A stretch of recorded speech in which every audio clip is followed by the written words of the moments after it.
तो population evolutionary history में इसका कौन रोल प्ले है?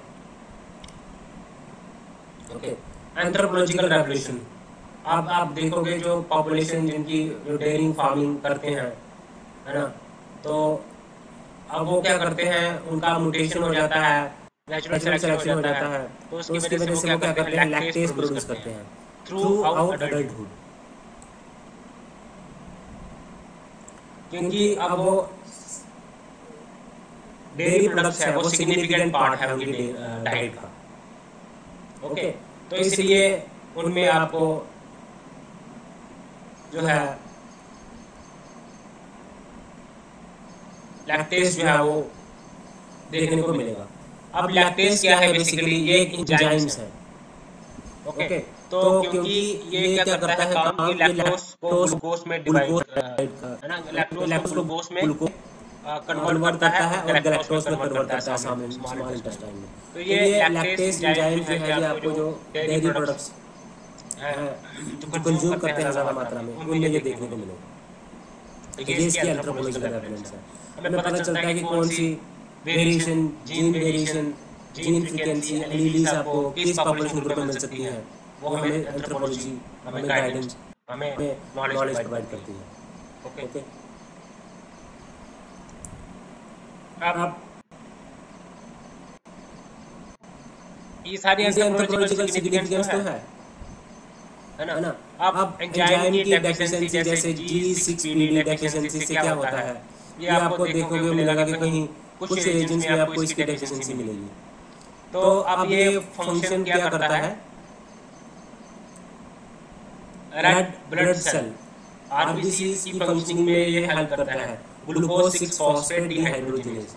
तो इसकी आपको ज्योग्राफिकली आपको ये अलग रीजन में अलग देखने को मिलेगा। ओके, तो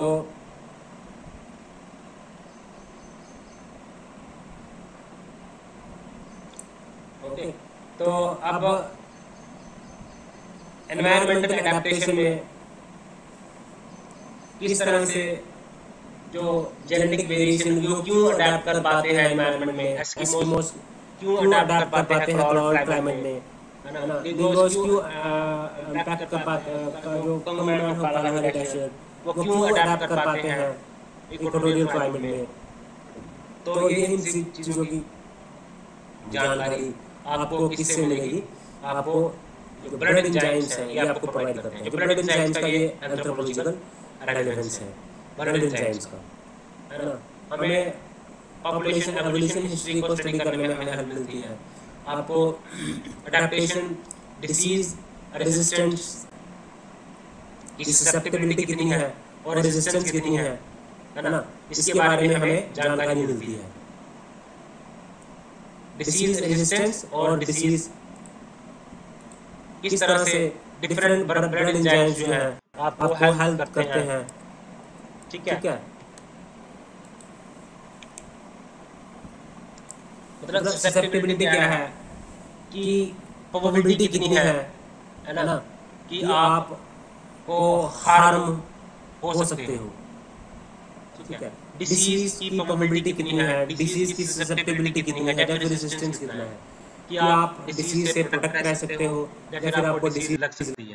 इट मीन इसका मतलब होता है डिसीज है डिसेप्टिबिलिटी एंड डिसीज रेजिस्टेंस। तो ये ब्लड एंजाइम्स हमें उसकी भी जानकारी देते हैं। ओके, एनवायरनमेंट में कुछ लोग एनवायरनमेंट में अडैप्टेशन कैसे कर पाते हैं, उसकी नॉलेज कैसे पता चलती है, वो ब्लड एंजाइम से पता चलता है। हाई एल्टीट्यूड्स में कोई कब पाते हैं अब, है ना। अब क्या होता है कि उनकी अदर जो हाई एल्टीट्यूड पॉपुलेशन है, तिब्बतन पॉपुलेशन है, इंडियन पॉपुलेशन है, तो वो किस तरह से एनवायरमेंटल स्ट्रेसर्स को के साथ अडैप्ट कर पाते हैं, वो उसको हम स्टडी करते हैं, है ना। तो अब ड्रग मेटाबोलाइजिंग एंजाइम्स, इसके बारे में भी हम देखते हैं। ओके, तो ये हमने जो age population, age sex and population variation, किस तरह से एबीओ वेरिएशन होती है डिफरेंट पॉपुलेशन ग्रुप में, है ना, मेल फीमेल में कैसे वेरिएशन होती है, एज के साथ इनकी कैसे वेरी क्या रोल है, क्या कैसे ये प्ले करते हैं, उनकी हमें जानकारी मिलती है। तो जेनेटिक मार्कर्स में हमने क्या क्या डिस्कस किया, हमने एबीओ ग्रुप डिस्कस किया, हमने आरएच फैक्टर डिस्कस किया, हमने आरएच ब्लड ग्रुप डिस्कस किया, हमने HP HLA histocompatibility complex immune leukocytes antigen वो डिस्कस किया, हमने एचपी हेप्टोग्लोबिन हमने डिस्कस किया, ट्रांसफेरिन हमने डिस्कस किया, जीएम हमने डिस्कस किया, ब्लड एंजाइम्स हमने डिस्कस किया। सारे के सारे पॉपुलेशन जेनेटिक मार्कर्स हैं। तो इनको स्टडी करके हमें पॉपुलेशन में किस तरह से आपको अडैप्टेबिलिटी देखने को मिलती है, डिसीज की ससेप्टिबिलिटी या रेजिस्टेंस देखने को मिलती है। क्यों कुछ चीजें जो है पर्टिकुलर ग्रुप्स में आपको ये चीज़ें ज़्यादा, ये जेनेटिक मार्कर्स आपको ज़्यादा देखने को मिलेंगे, या इनकी एलीलीज जो हैं कैसे वेरी करती हैं डिफरेंट पॉपुलेशन ग्रुप्स में, इन चीज़ों की जानकारी आपको मिल जाती है। ओके, तो अब देखिए हम आगे पढ़ते हैं फिजियोलॉजिकल कैरेक्टरिस्टिक्स क्या है।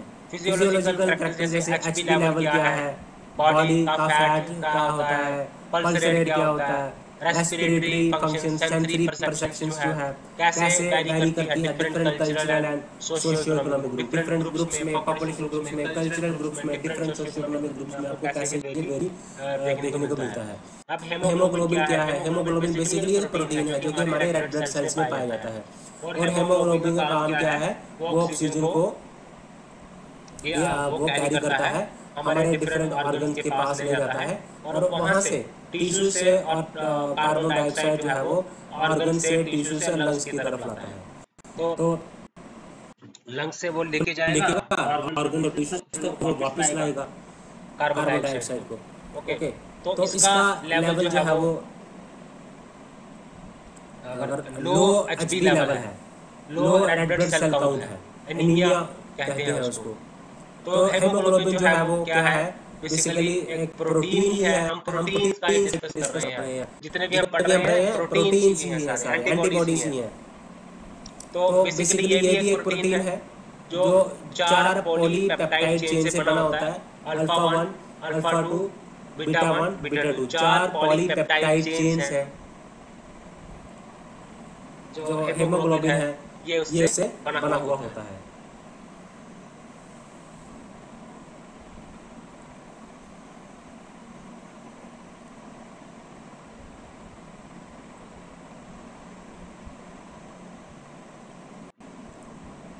तो इसमें हेम होता है और ग्लोबिन होता है, दो चीजें होती हैं।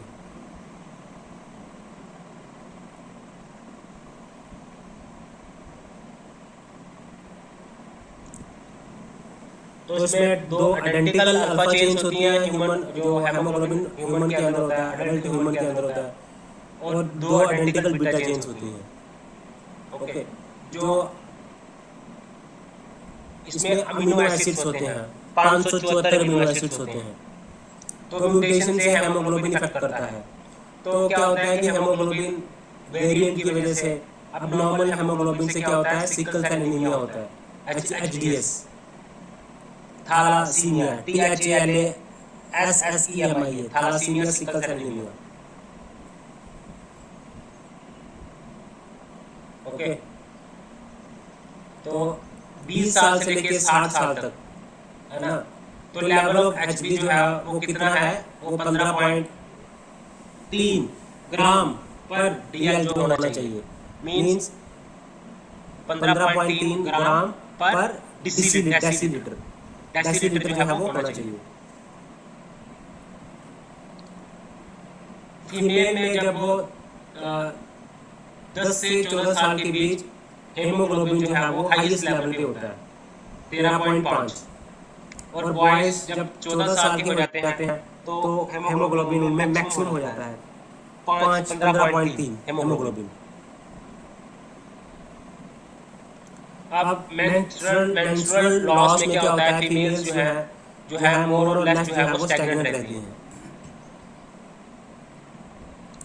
ओके, बड़े सारे वेरिएंट्स हैं हमने देखे, हेमोग्लोबिन सी है, हेमोग्लोबिन बी है, हेमोग्लोबिन ए है ना? तो हेमोग्लोबिन एस क्या है? हेमोग्लोबिन एस क्या है? जिससे सिकल डिसीज होती है। हेमोग्लोबिन ई जो है जी आपको जो अफ्रीकन अमेरिकन में आपको हेमोग्लोबिन एस देखने को मिलेगा। हेमोग्लोबिन ई जो है आपको जो है साउथ ईस्ट एशिया रीजन में आपको देखने को मिलेगा, लाओस, कंबोडिया, थाईलैंड, वहाँ पे मिलेगा। तो बीटा चेन हेमोग्लोबिन की अल्फा चेन होती है, बीटा चेन होती है, आइडेंटिकल चेन में 4 पॉलीपेप्टाइड चेन्स होते हैं, जहाँ पे बीटा चेन जो हेमोग्लोबिन वेरिएंट होता है बीटा चेन वाला, उसको वो पाया जाता है, उसको बोलते हैं हेमोग्लोबिन ई। ठीक है, तो ये बड़े सारे सोशल फैक्टर्स हैं, इकोनॉमिक फैक्टर्स हैं, डिफरेंट रीजन्स में डिफरेंट ब्लड ग्रुप्स पाया जाता है ना? डिफरेंट डेमोग्राफिक फैक्टर्स और रिस्पॉन्सिबल होती हैं, सोशियो इकोनॉमिक फैक्टर्स हैं, एंथ्रोपोमेट्रिक फैक्टर्स हैं, है ना। तो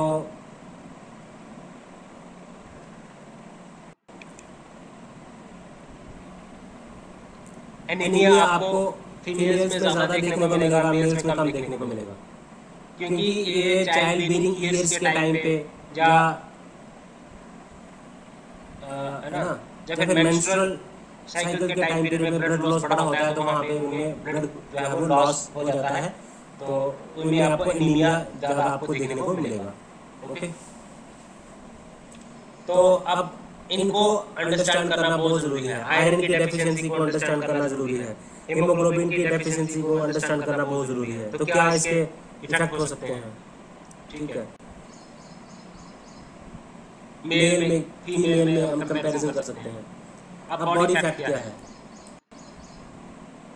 बॉडी फैट देखो, एक होता है एसेंशियल बॉडी फैट, क्योंकि इतना बॉडी फैट हमें चाहिए हमारे इंटरनल ऑर्गन्स को प्रोटेक्ट करने के लिए, डिसीज से प्रोटेक्ट करने के लिए। एक होता है रिजर्व बॉडी फैट। तो reserve body fat basically essential body fat से एडिशनल बॉडी फैट होता है।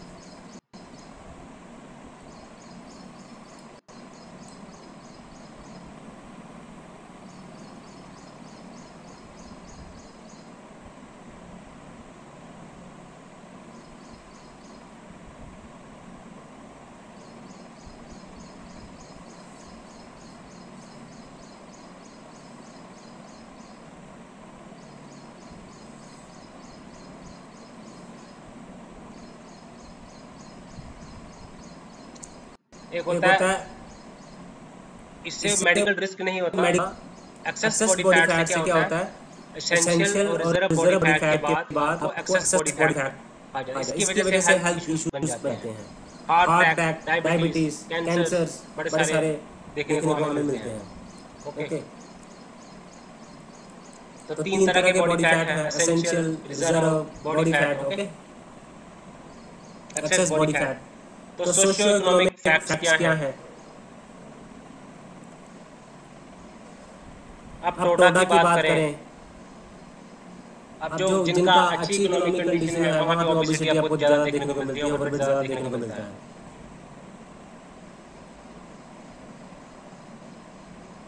तो बहुत सारे वेट रिलेटेड स्टिग्मा जोड़े जाते हैं ओबेस के साथ। तो डिसएडवांटेजेस होता है उनको पर्सनल लाइफ में भी, प्रोफेशनल लाइफ में भी, प्राइवेट एरियाज में ईविल आपको टीजिंग देखने को मिलती है बड़े तरह किसी की। जब आप वेट ओवरवेट है, जब ओबीस हो आप, वर्क में एफिशिएंसी आपकी नहीं हो पाती, इकोनॉमिक कंडीशन इनका अच्छा है, वहाँ पे ज़्यादा देखने को मिलता है। सोशल इकोनॉमिक एनालिसिस तो होता ही है। तो नेगेटिव सोशल सीक्वेंसेस आपको देखने को मिलता है। अब क्या है? स्लिम बॉडीज वो है वो उसको आइडियलाइज नहीं किया जा रहा है कि हमें स्लिम बॉडी की तरफ बढ़ना है। पर ये भी डिफरेंट कल्चरल ग्रुप में आपको डिफरेंट पर्सपेक्टिव से देखा जाता है। ओके, अब टोडास में ऐसा माना जाता है कि जो मोटा होगा जितना वो उसका सोशल इकोनॉमिक स्टेटस हाई है। उसके बाद हम करते हैं पल्स रेट।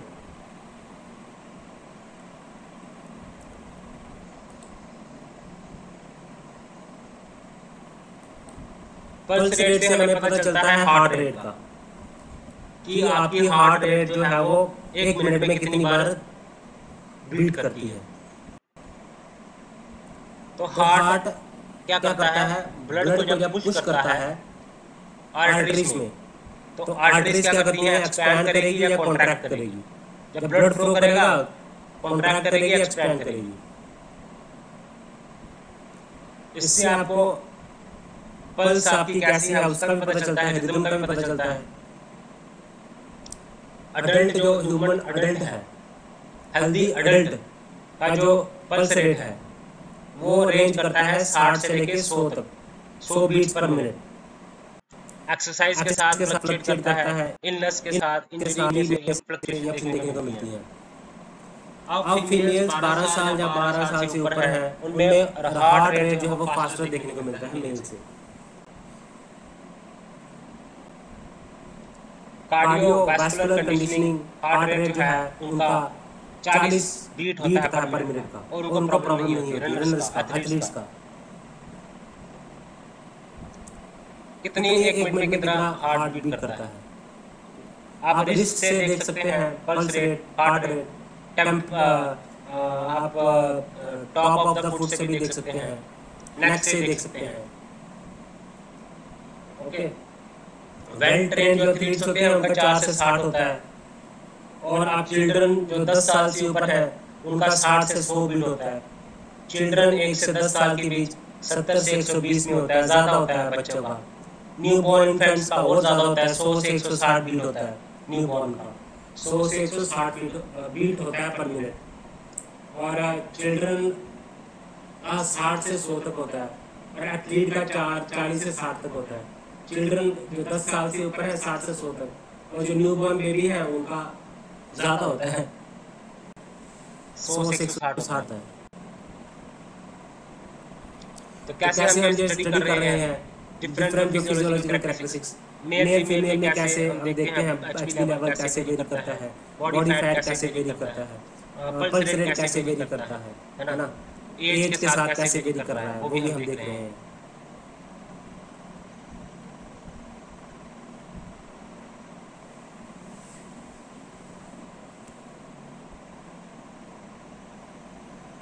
जो ऐसा सुनने में सोशियो कल्चरली ये वेरी करता है। आप देखोगे आपकी lifestyle, socio economic characteristics, psychological characteristics ये मैप करती हैं।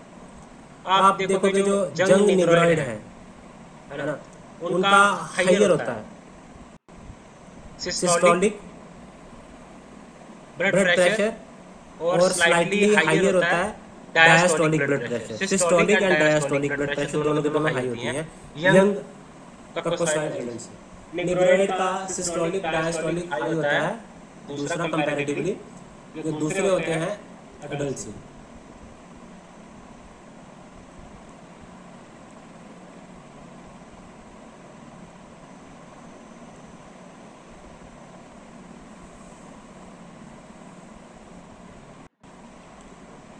ओके, उसके बाद सोशियो इकोनॉमिक कैरेक्टरिस्टिक्स वेरी करती हैं। आप कितना एक्सरसाइज करते हैं ट्रेडमिल पे, आप सिगरेट्स कितने स्मोक करते हैं, ड्रिंक्स कितने लेते हैं वीक। तो ये सारा ब्लड प्रेशर से रिलेटेड है, पल्स रेट से रिलेटेड है।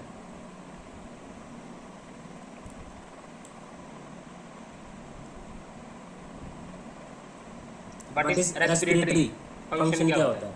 रेस्पिरेटरी का मतलब होता है कि ऑक्सीजन आप ब्लड तो कैरी करता है ऑक्सीजन लंग्स से, कहाँ लेके जाता है?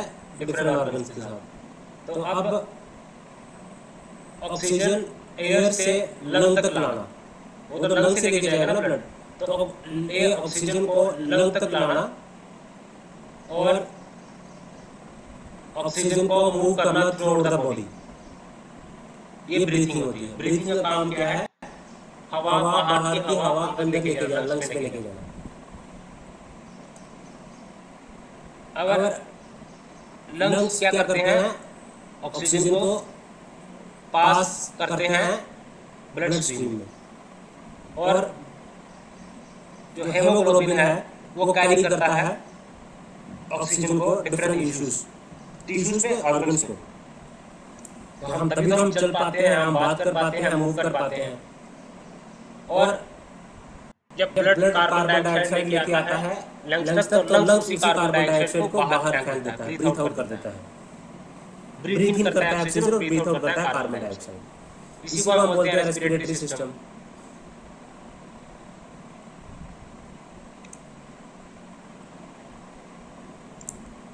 तो प्राइमरी फंक्शंस क्या है रेस्पिरेटरी सिस्टम का? रेस्पिरेटरी सिस्टम का प्राइमरी फंक्शंस है ऑक्सीजन बाहर के वातावरण से ऑक्सीजन लेके जाता है लंग्स में, और कार्बन डाइऑक्साइड को जो है वो ब्रीथ आउट करता है। सेकेंडरी फंक्शंस क्या करता है? अब ये स्पीच को भी प्रोड्यूस करने में हेल्प करता है, हीट बैलेंस को मेंटेन करके हेल्प करता है। हीट बैलेंस को मेंटेन करता है, स्पीच को मेंटेन करता है, स्मेल को फैसिलिटेट, सेंस ऑफ स्मेल को फैसिलिटेट करता है, स्पीच को फैसिलिटेट करता है। ओके, ये बड़े सारे इसके सेकेंडरी फंक्शंस हैं। उसके बाद हम पढ़ते हैं सेंसरी परसेप्शन। सेंसरी परसेप्शन क्या है? ये हम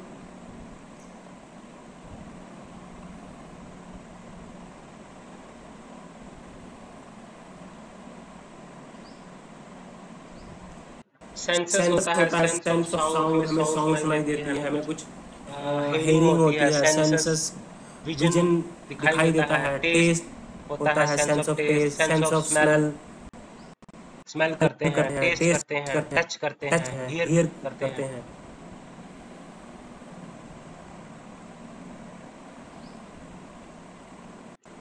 तो हम क्या करते हैं?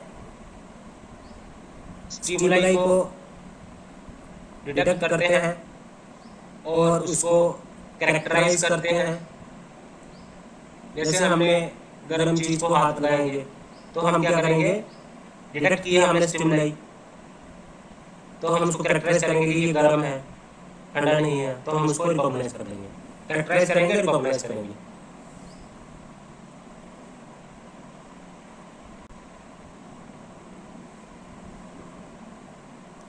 ओके, अब स्टिमुलाई क्या होता है?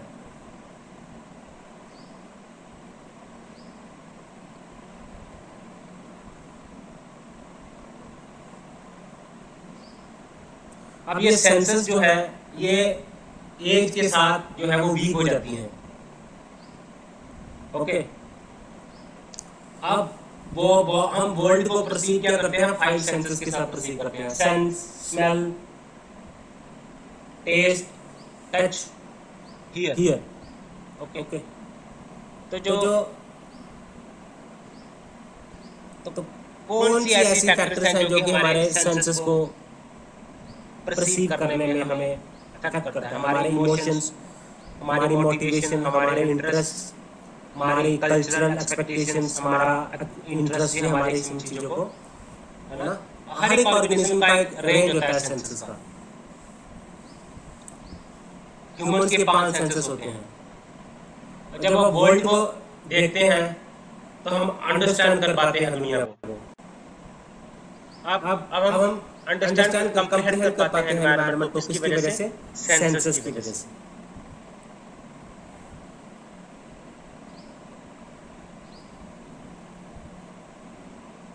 ओके,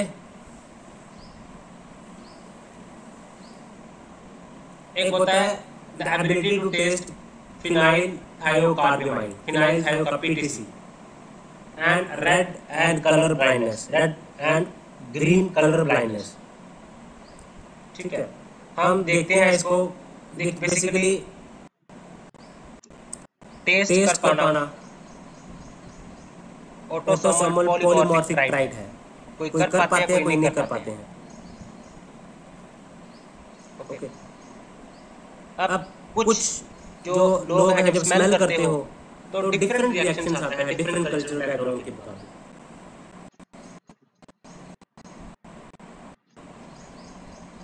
ओके, ब्लड प्रेशर जो है वो वेरिएशन आता है आपको। तो pre eight which blood levels heart is called systolic blood pressure, और किस प्रेशर से ब्लड रिसीव किया जाता है उसको हम बोलते हैं डायस्टोलिक ब्लड प्रेशर।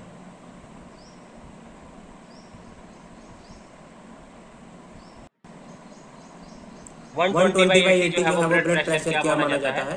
वो एक नॉर्मल ब्लड प्रेशर माना जाता है। ओके, ब्लड प्रेशर को हम कैटेगराइज करते हैं normal pressure, elevated blood pressure, stage 1, stage 2, high blood pressure. Okay, अब इसमें हमारे बड़े सारे फैक्टर्स हैं जो कि हमारे ब्लड को इम्पैक्ट करते हैं। हार्ट रेट है, एज है, फिटनेस है,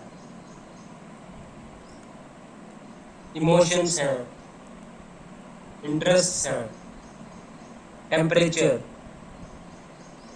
बॉडी पोजीशन, आप लेटे हैं या सोए हुए हैं या खड़े हैं या बैठे हैं, बॉडी का साइज, मेडिकेशंस, कार्डियोवैस्कुलर डिसीज कोई है, लाइक हाई कोलेस्ट्रॉल है, डायबिटीज है, स्मोकर हो नहीं हो, फिटनेस लेवल कितना है, एज कितना है, ये सारे फैक्टर्स जो हमारे हार्ट रेट को इन्फ्लुएंस करते हैं, हमारे पल्स रेट को इन्फ्लुएंस करते हैं। तो रेस्पिरेटरी फंक्शंस पढ़ा हमने, सेंसरी परसेप्शंस पढ़ा कि हम किस तरह से सेंस परसेप्शंस में हम वेरिएशन आती है। हम सेंसस, हमारे बीच में हम सेंसस जो होती है ना, हम सेंसस के थ्रू ही हम सेंसस, सेंसरी परसेप्शन क्या है, हम सेंसस का इस्तेमाल करके हम कैसे वर्ल्ड को अंडरस्टैंड करते हैं। किसी के बारे में हम अवेयर होते हैं, वर्ल्ड के बारे में, हम सेंस ऑफ साइट, हम दुनिया देख रहे हैं, सेंस ऑफ टच, हम टच करके फील कर रहे हैं, हम सेंस ऑफ स्मेल, हम स्मेल करके किसी को हम अंडरस्टैंडिंग कर रहे हैं वर्ल्ड की, है ना। तो 5 सेंसस होती हैं। ओके, तो सेंसस हमारे बड़े सारे फैक्टर्स हैं। आपका सोशियो इकोनॉमिक फैक्टर्स कैसा है, आपका इंटरेस्ट कैसा है, मोटिवेशन हमारे फैक्टर्स को इफेक्ट करता है सेंसस को। तो इन चीज़ों को रिलेट करना आपको आना चाहिए, क्योंकि हमारे जो है अब एडवांसेस हमने जो की है, अभी हम वर्ल्ड को सेंस कर पाते हैं, तो इसमें भी हमारी लिमिटेशंस हैं। जैसे हमें हम सबको पता है कि रेडियो वेव्स है, इंफ्रारेड रेडिएशंस है ना, sounds, high frequency sounds, low frequency sounds भी है ना। तो हमारे एनवायरनमेंट में है, लेकिन वो कैसे पता चल रहा है कि एडवांसमेंट सी हो गई है, उसकी वजह से हम उसको समझ पाए हैं।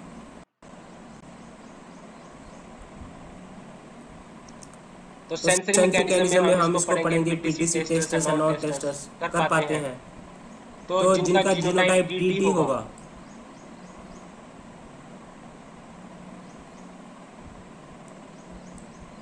रेड कलर ब्लाइंडनेस जो है वो क्या है, एक्स लिंक्ड ट्रेड है। तो इसमें वो डिस्टिंग्विश नहीं कर पाता रेड और ग्रीन कलर्स में।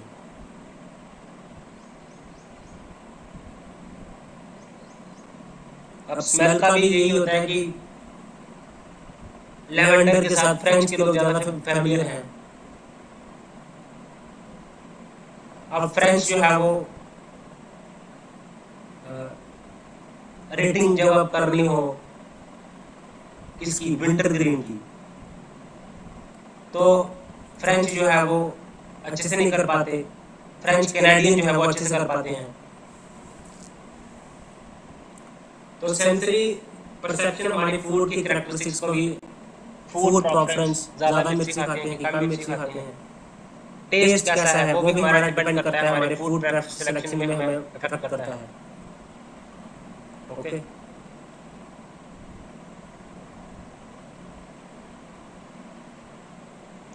अमेरिकन पॉपुलेशन के अपने टेस्ट हैं। टैमरिंड खाते हैं ज़्यादा African population, American child tamarind को ज़्यादा प्रेफर नहीं करते हैं। अब स्पाइसिंग पैटर्न, कुछ ज़्यादा स्पाइसी फूड खाते हैं,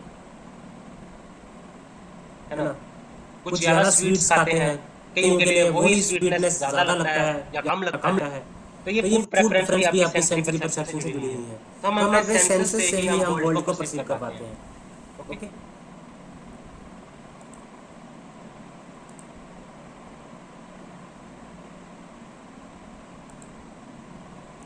तो हम थोड़ा सा ये मैंने आपको डिस्कस कर दिया, फिजियोलॉजिकल कैरेक्टरिस्टिक्स भी हमने स्टडी किया, जेनेटिक मार्कर्स के बारे में भी हमने स्टडी कर लिया।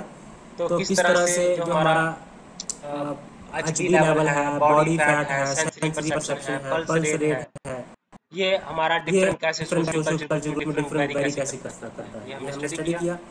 तो अब नेक्स्ट वीडियो, नेक्स्ट टॉपिक है कांसेप्ट इकोलॉजिकल एंथ्रोपोलॉजी क्या है और किस तरह से अडैप्टेशन करता है इंसान कल्चरली और बायोलॉजिकली, किस तरह से अडैप्ट करता है, उसमें कौन कौन से फैक्टर्स हैं उसको हेल्प करते हैं अडैप्ट करने के लिए। ओके, तो हम इसको जस्ट थोड़ा सा इसको स्टार्ट कर देते हैं, बट डिटेल में इसको नेक्स्ट वीडियो में पढ़ेंगे।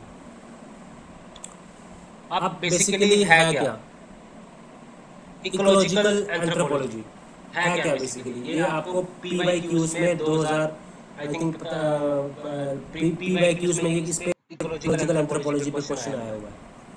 ओके, तो इकोलॉजिकल एंथ्रोपोलॉजी में हम क्या करते हैं, एनवायरनमेंट का क्या रोल है, कि किस तरह से जो है एनवायरनमेंट के साथ, इकोसिस्टम के साथ ह्यूमन इंटरेक्शन कैसे करता है, कैसे वो एडजस्ट करता है, कैसे वो अडेप्ट करता है, इंटरेक्शन कैसे करता है एनवायरनमेंट के साथ।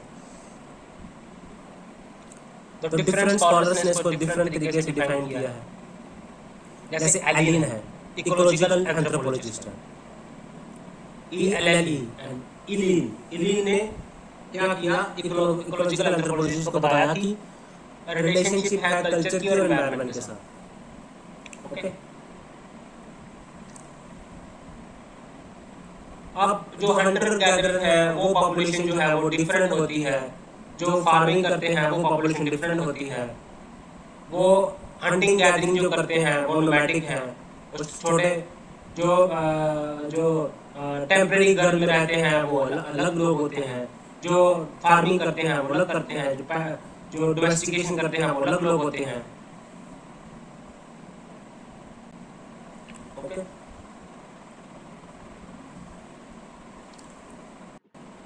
अब अर्नेस्ट इकोलॉजी का टर्म किसने कॉइन किया था? अर्नेस्ट हैकल ने इकोलॉजी का टर्म कॉइन किया था। अब जूलियन स्टीवार्ट जो है ये कल्चरल इकोलॉजी के फाउंडर थे। कल्चरल इकोलॉजी के फाउंडर कौन थे? जूलियन स्टीवार्ट। अब इकोलॉजिकल एंथ्रोपोलॉजी में जूलियन स्टीवार्ट जो है इनकी कंट्रीब्यूशन आती है ना। जूलियन स्टीवार्ट ने कल्चरल इकोलॉजी का कॉन्सेप्ट दिया, लेस्ले वाइट ने एनर्जी थ्योरी का कॉन्सेप्ट दिया, मार्शल सालिन थे, मेरविन हैरिस थे। तो ये जो हम पढ़ रहे हैं थिंकर्स, ये इनको हम एंथ्रोपोलॉजिकल थॉट्स जब पढ़ेंगे तो उसमें डिस्कस करेंगे डिटेल में। तो इकोलॉजिकल एंथ्रोपोलॉजी, इकोलॉजिकल जो है कल्चरल इकोलॉजी वो इंट्रोड्यूस किया था जूलियन स्टीवार्ट ने। उसके बाद एनर्जी थ्योरी जो है वो लेस्ले वाइट जो थे उन्होंने इस पे काम किया था। मार्शल सालिन ने भी इकोलॉजिकल एंथ्रोपोलॉजी में काम किया है। Julian Stewart, Leslie White, Marshall Sahlins, Mervin Harris है, इन्होंने कल्चरल मटेरियलिज्म की बात की। तो इन्होंने क्या किया, जो मेरविन हैरिस थे, इन्होंने जो इंडिया का जो सैक्रेड कल्चर है, cultural ecology of India sacred culture, जो सैक्रेड कल्चर है उसकी कल्चरल इकोलॉजी की, कैसे एनवायरनमेंट के साथ इंटरेक्शन है उसका, वो स्टडी किया। तो इसमें एप्लीकेशन पार्ट है कल्चरल मटेरियलिज्म का। तो किस तरह से हिंदू जो है वो टैबू करते हैं ईटिंग बीफ को, क्योंकि उनके लिए कैटल इंपॉर्टेंट है। Religious taboo is rational in A materialistic sense. ये एक एग्जांपल है कल्चरल मटेरियलिज्म की, जो कि मेरविन हैरिस ने बात की, जिसपे किस तरह से हमें रिसोर्सेस को बचा के रखना है। कैटल जो है एक इम्पोर्टेंट सोर्स है फूड का, इसीलिए टैबू करते हैं वो, बीफ नहीं खाना है, उनके लिए रैशनल है। तो जूलियन स्टीवार्ट कल्चरल इकोलॉजी है, लेस्ले स्टीवार्ट एनर्जी थ्योरी है, मार्शल सालिन। तो इकोलॉजी जो है वो कॉइन की थी अर्नेस्ट हैकल ने। Julian Stewart, Leslie White, Marshall Sahlins, Mervin Harris, इन्होंने कल्चरल मटेरियलिज्म की बात की। अब एप्लीकेशन तो बहुत ज़्यादा है इसका, इकोलॉजिकल एंथ्रोपोलॉजी का। तो ये ह्यूमंस को नॉलेज, इसकी नॉलेज जो है ह्यूमन को सस्टेनेबल बनाने के लिए इस्तेमाल की जा सकती है। कि कितना इम्पोर्टेंट है एनवायरनमेंट का, कल्चर को प्रिजर्व करके रखना कितना इम्पोर्टेंट है।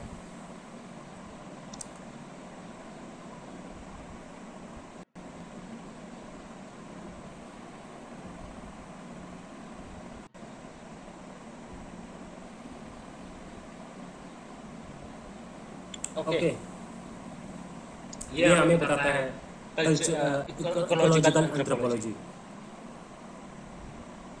तो हम जब कल्चरल इकोलॉजिकल एंथ्रोपोलॉजी पढ़ते हैं तो ये कहीं ना कहीं किसको, ये कल्चरल इकोलॉजिकल एंथ्रोपोलॉजी जो है ये कहीं ना कहीं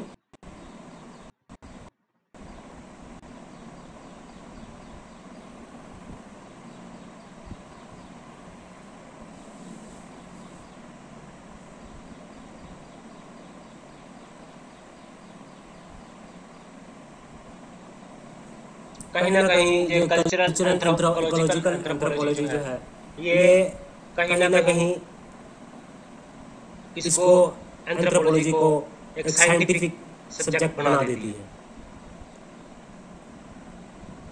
ठीक है,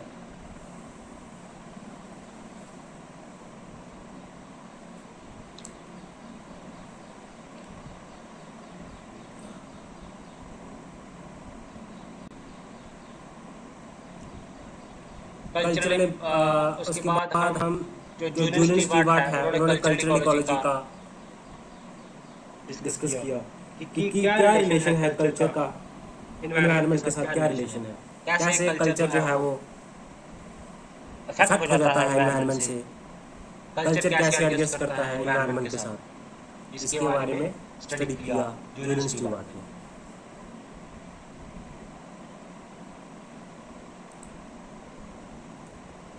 गाइस, इस वीडियो में हम यहाँ तक ही रखते हैं। तो अब कई concepts and methods of ecological anthropology हम डिटेल में पढ़ेंगे, है ना। मैन फिजियोलॉजिकल रिस्पांस क्या है, एनवायरमेंटल स्ट्रेसर्स को लेके, हॉट में कैसे रिस्पॉन्ड करता है, कोल्ड में कैसे करता है, हायर एल्टीट्यूड एनवायरनमेंट में कैसे करता है, ये हम डिस्कस करेंगे नेक्स्ट वीडियो में। Okay guys, thanks guys. Channel को लाइक करना, शेयर करना और कमेंट जरूर करना। बाय। Okay guys.